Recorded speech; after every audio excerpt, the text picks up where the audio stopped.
we must look at governance. What are we spending money on? We have one of the largest governments since independence, bloated, obese, unhealthy. Too many principal secretaries, duplicious, doing nothing.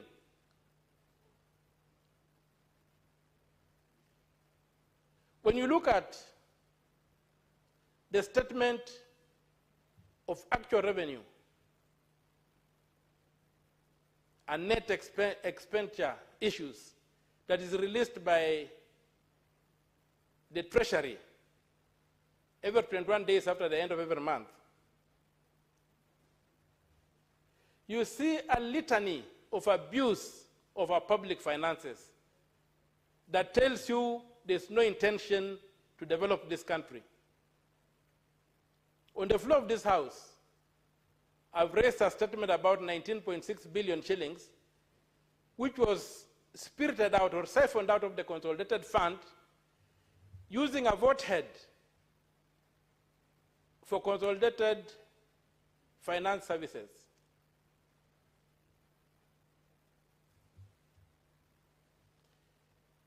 Mr. Speaker, it's a very sad day for me. It was a very sad day for me sitting and listening to that speech.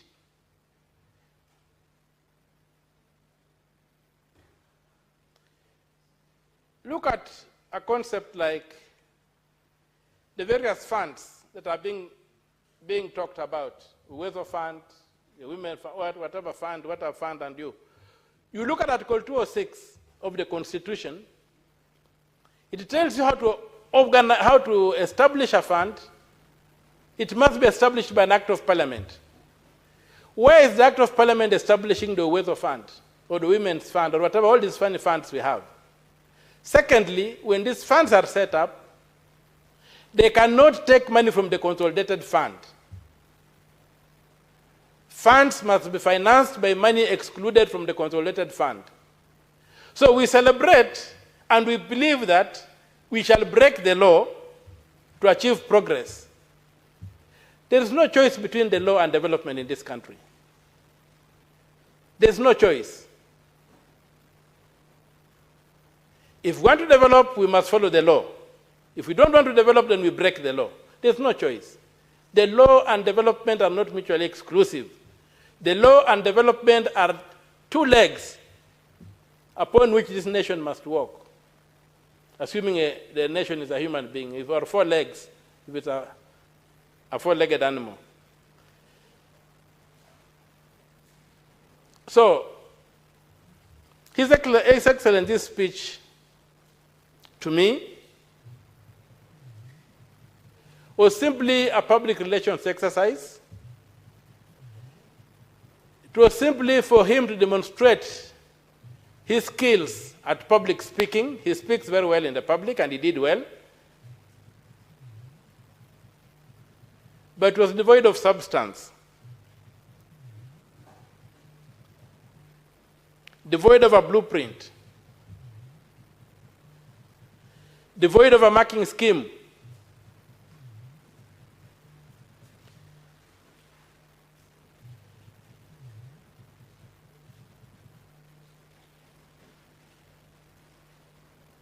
And it ignores the real economy. It talks nothing about the crisis in education and health. It praises SHA.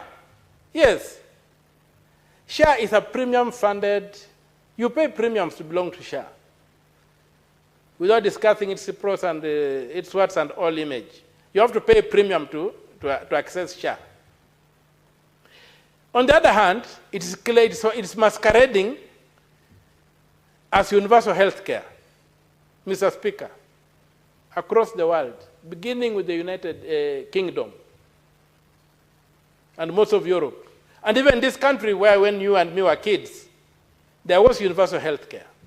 Those days when you could get aspirin tablets branded GOK, and you walked in any clinic and you'd be treated and you go home.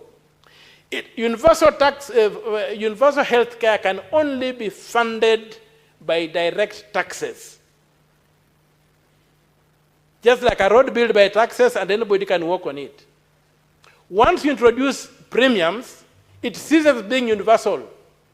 It's only available to those who can pay. And so, continuing to fool Kenyans that we have got universal health care in this country is not acceptable. When you go to education, Article 53 of the Constitution is very clear. Every child is entitled to free and compulsory basic education. A child is anybody under 18. His Excellency runs a government that gives us fee structures. What is a fee structure? For primary schools, for secondary schools? You see our kids on the roads every day being sent home. Who is imposing these fees? Is it constitutional? His Excellency Senator Catherine Muma. Thank you, Honorable Speaker.